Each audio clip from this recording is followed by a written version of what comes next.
ఎక్కడ ఏం మాట్లాడాలి, ఎక్కడ ఏం మాట్లాడకూడదు అనేటువంటి ఆలోచన నీకు లేదనేటువంటిది స్పష్టత మాకైతే అర్థమవుతుంది. ఎందుకంటే ఎవరన్నా చనిపోయినప్పుడు ఏం మాట్లాడాలి, ఏం మాట్లాడకూడదు అనేది నీకైతే అసలు తెలియదు.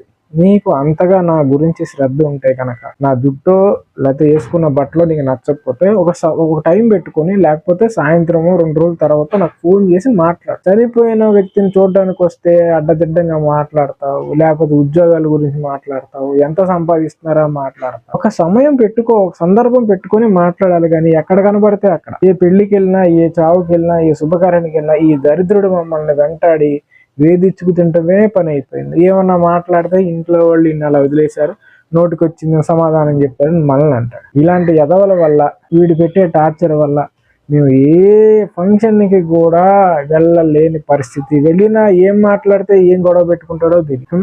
అతని వయసు అయితే పెరిగింది కానీ ఎక్కడ ఏం మాట్లాడాలనే జ్ఞానం ఎవ్వరు కూడా ఆడికి చెప్పలేనటువంటి పరిస్థితి. రెండోది ఏంటంటే కరోనా కూడా ఈయన ఏం చేయలేకపోయింది, ఇంకా మేమేం చేయగలని చెప్పి మేము కూడా ఇలాంటి ఎదవని పట్టించుకుంటాం మానేసి. అలా అని చెప్పి వీడు ఉన్నంత కాలం కూడా మేము ఏ శుభకార్యానికి కానీ, ఏ ఫంక్షన్ కానీ దేనికి వెళ్ళకూడదని మేము బ్లైండ్ గా కూడా ఫిక్స్ అయిపోయాం.